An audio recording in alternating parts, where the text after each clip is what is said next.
जय हिंद दोस्तों। आज मैं आप लोगों को बताऊंगा स्टेज टू में क्या होता है एसएसबी के अंदर। तो स्टेज टू एसएसबी का जो होता है वो बहुत ही इंपॉर्टेंट होता है। इसी स्टेज टू के मार्क्स के ऊपर ही आपका एक तरह से मेरिट बनता है। एसएसबी में आपने क्या किया वो सारा कुछ यहीं से होता है।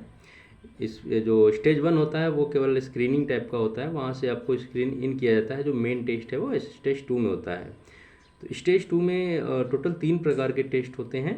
जो पहला टेस्ट है वो साइकोलॉजिकल टेस्ट होता है। दूसरा टेस्ट आपका जीटीओ सीरीज होगा, जीटीओ टेस्ट होगा। और तीसरा आईओज मतलब इंटरव्यूइंग ऑफिसर का इंटरव्यू होगा। तो ये 3 प्रकार के टेस्ट स्टेज टू में होते हैं। इन्हीं तीनों के बेस्ड पे ही आपका फाइनल मेरिट बनता है। पहले हम बात करेंगे साइकोलॉजिकल टेस्ट का। साइकोलॉजिकल टेस्ट में 4 प्रकार के टेस्ट होते हैं। पहला जो होगा आपका एसआरटी होगा। दूसरा एसआरटी मतलब सिचुएशन रिएक्शन टेस्ट।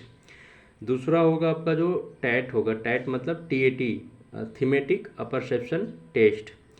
तीसरा होता है WA word association test, WAT वैट बोलते हैं, तो वर्ड एसोसिएशन टेस्ट।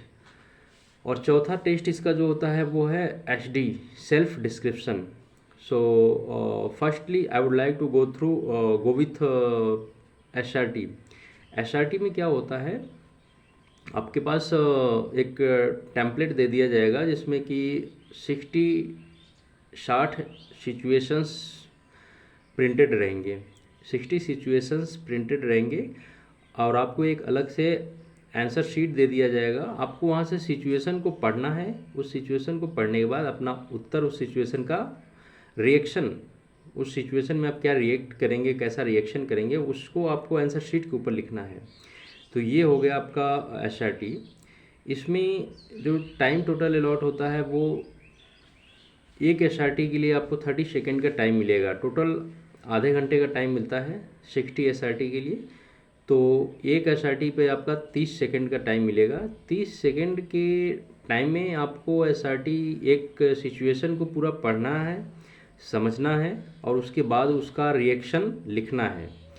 ये सारा काम 30 सेकेंड के अंदर होना चाहिए। तो इस चीज़ से आपको समझ में आ रहा होगा कि यहाँ पे कितना शार्प या कितना स्पीड डिसीजन लेने की ज़रूरत पड़ेगी आपको, और आपका राइटिंग स्किल कितना स्पीडली होना चाहिए, आपका प्रोसेसिंग, आपका रीडिंग स्किल कितना स्पीडली होना चाहिए, और आपका जो है कि उसको डिसीजन लेने की कैपेबिलिटी कितना स्पीडली होना चाहिए। ये सब तीनों को जब आप कोऑर्डिनेट करेंगे, ऑर्गेनाइज करेंगे, तभी जा के आप तभी जो आप इसको 30 सेकेंड के अंदर इसका अच्छा से रिएक्शन लिख पाएंगे। और ये 1 बाय 1 60 कंटिन्यू करने हैं। तो अब सोचिए कि ये इसमें आपने थोड़ा बहुत डिले करने की कोशिश किया, कर दिया, या कहीं पे आप जो है कि स्टक हो रहे हैं, तो वहाँ पे फिर आपका आगे का टाइम रिड्यूस होता जाएगा और आपके ऊपर एक अनवांटेड बर्डन क्रिएट हो जाएगा। तो उससे आपको प्रॉब्लम आएगी आगे के टेस्ट कंप्लीट करने में, क्योंकि 1 बाय 1 कंटिन्यू चलते रहेंगे टेस्ट। ऑटोमेटिक सारे सारे जो साइकोलॉजिकल टेस्ट होते हैं 1 सिटिंग में ही कंप्लीट होते हैं। ये चारों टेस्ट 1 सिटिंग में कंप्लीट होंगे। एक बार यहाँ से कंप्लीट होने के बाद ही आप निकलोगे। एक बार आपने एग्जाम हॉल में बैठ गए तो वहाँ से सब कंप्लीट करके चारों टेस्ट तभी निकलना होता है कंटिन्यू। तो ये हो गया एसआरटी का।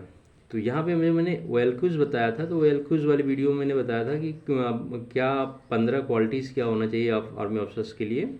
तो वहाँ पे आपने देखा होगा कि मैंने बताया था क्विक डिसीजन मेकिंग एबिलिटीज़, फिर उसके बाद ऑर्गेनाइजिंग एबिलिटीज़, फिर उसके बाद जो है कि liveliness, smartness. There are so many types of OLQs, 15 OLQ out of 15 वेलक्यूज।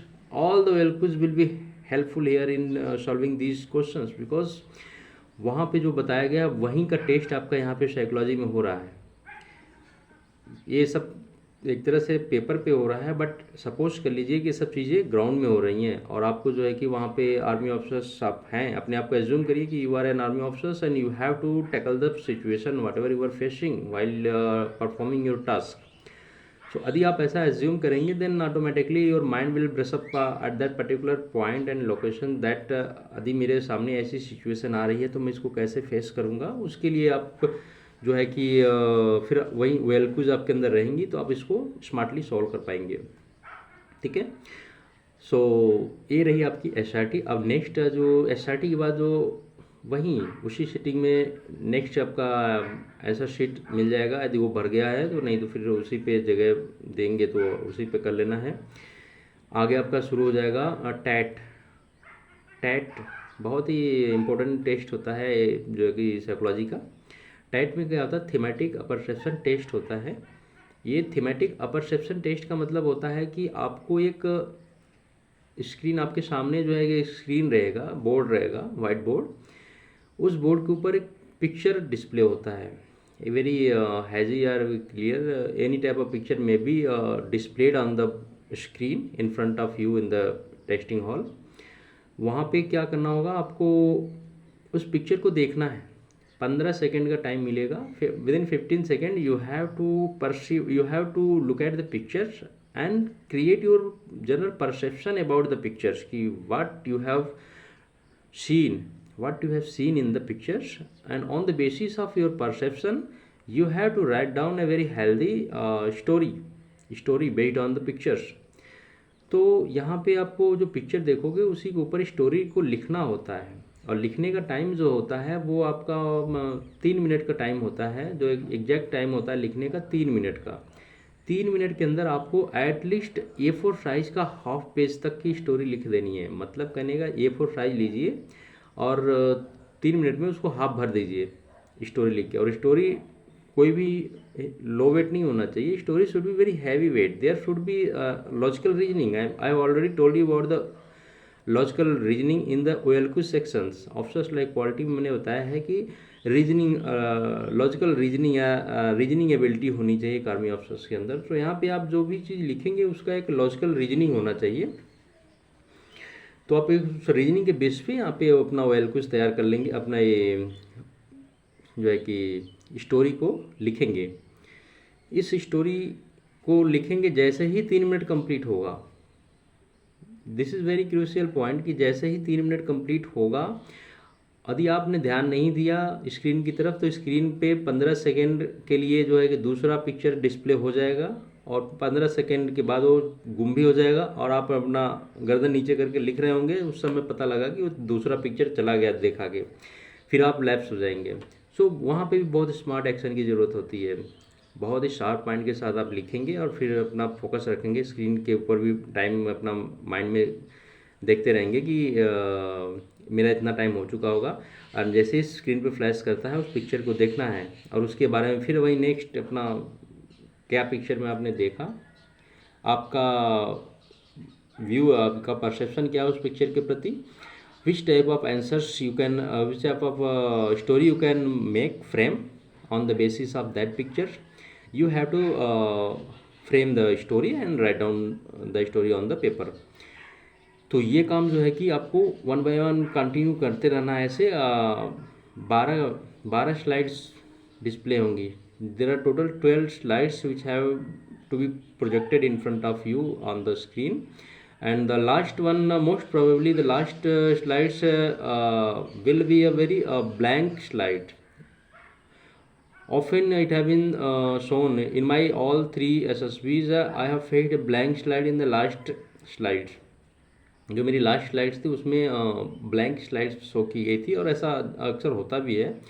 वहाँ पे वो चेक करना चाहते हैं कि when nothing is happening in front of you और everything is very clean and clear and not a single sign is looking there, then what your mind is thinking at that particular moment। उस समय आपका दिमाग क्या सोचता है, उस समय जब कुछ भी नहीं हो रहा है उस समय आपका दिमाग क्या सोचता है। खाली दिमाग का नहीं, मतलब खाली दिमाग में क्या चल रहा है, किसी चीज़ के प्रति, किसी चीज़ के प्रति आपका क्या परसेप्शन है खाली दिमाग में। when you are not looking any even in front of you, then how you will frame the story on the basis of a blank slide। so ये आपका इंटरनल यू कैन से इंट्रोस्पेक्शंस, आपका introspection वहाँ पे check होता है कि आप internally क्या सोच रहे हैं। ठीक है, तो ये हो गया आपका इसके बारे में, आपका टैट के बारे में, थीमेटिक परसेप्शन टेस्ट। तो यहाँ पे जब आप स्टोरी लिखेंगे तो आपको एक स्लाइड बनानी भी पड़ती है। आपकी जो आंसर शीट जिस पे आप स्टोरी लिख रहे हैं तो साइड में जो है कि उसमें आपने क्या क्या चीज़ ऑब्जर्व किया उसको मेंशन करना होता है, और साथ ही में आपको जो है कि एक स्लाइड का स्क्वायर बॉक्स टाइप का बना के उसमें आपने कहाँ पे क्या चीज़ें देखा उसको मेंशन करना होता है, कितने कैरेक्टर्स आपने उसमें देखे वो भी मेंशन करना होता है, क्या क्या था, मेल था फीमेल था, उसको भी आइडेंटिफाई करके वहाँ पे इंडिकेट करना पड़ता है। साथ में और कोई ऑब्जेक्ट देखा तो उसको भी आइडेंटिफाई करना पड़ता है, जैसे जंगल देख लिया या कोई कैनाल देख लिया या कोई फ्लड का जोन देख लिया, whatever you are looking in the pictures, you have to just make a sketch of that pictures on your answer sheet and put the resources, whatever resources you have looked, you have seen into the pictures at their particular location in the slide on the answer sheet। अपने answer sheet के ऊपर जो slide बनाएंगे उसके ऊपर उसका वहीं पे लोकेशन दीजिए जहाँ पे आपने उसको पिक्चर में देखा है। तो इस हिसाब से आपका परसेप्शन क्लियर हो जाएगा। तो जो एग्जामिनर्स होंगे वो चेक करेंगे कि नहीं बंदे ने जो जहाँ पे चीज़ देखा वहाँ पे उसको इंडिकेट कर दिया है, और आपका जो परसेप्शन है उसके प्रति अपना लिख दीजिए। तो ये हो गया आपका थीमेटिक परसेप्शन टेस्ट। अभी इसके 2 टेस्ट और बचे हैं, उसके बारे में अगली वीडियो में बताऊँगा। जैसे कि अपना ये आपका वैट हो गया, वर्ड एसोसिएशन टेस्ट, और सेल्फ डिस्क्रिप्शन टेस्ट। इन 2 वीडियो के बारे में अगले वीडियो में बताऊँगा। Till then thank you.